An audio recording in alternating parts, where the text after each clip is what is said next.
और वो समझौता ये है कि हम में से कुछ सीटें कम हो जाए चलेगा, हम में से कोई हार जाए जीत जाए चलेगा, लेकिन मजलिस इत्तेहादुल मुस्लिमीन यहां पर जीतना नहीं चाहिए। ये गढ़ है मजलिस का, इसी गढ़ के अंदर मजलिस को कमजोर करो। ये जो साजिश और षड्यंत्र यहां पर रचा जा रहा है, लेकिन शायद उन्हें इस बात का एहसास नहीं है, शायद वो मजलिस की फितरत को जानते नहीं है।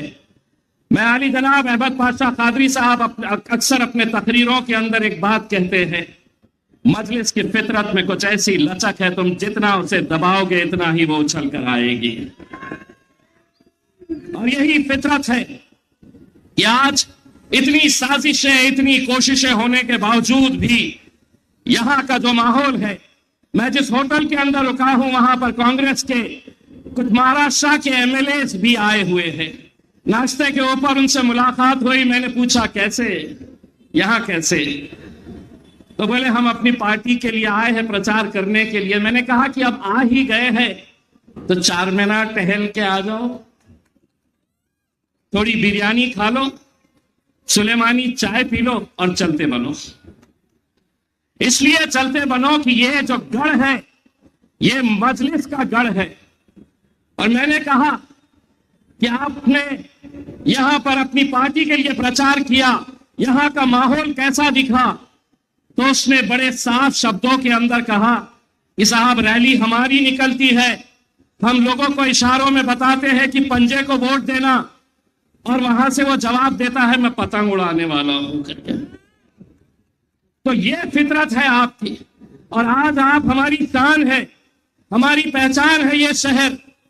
इस शहर के अंदर जो साजिश हो रही है मेरे भाइयों, मैं आप लोगों से यह अदबन गुजारिश करना चाहूंगा, ये तमाम साजिशों को आपको नाकाम करना है। मजलिस इत्तेहादुल मुस्लिमीन ने 9 उम्मीदवारों को मैदान के अंदर उतारा है।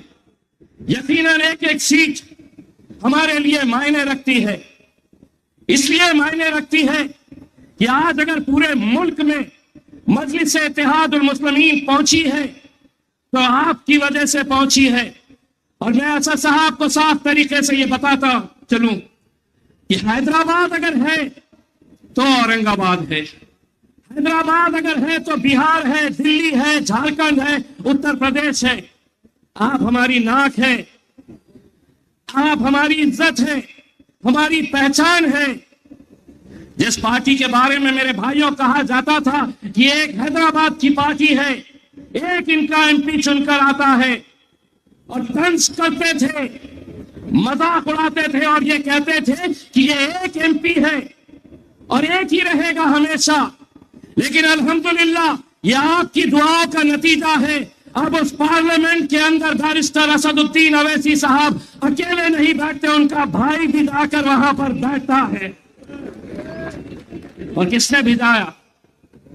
आप लोगों की ये मेहनत थी, आप लोगों की दुआएं थी कि वहां तक हम पहुंचे हैं।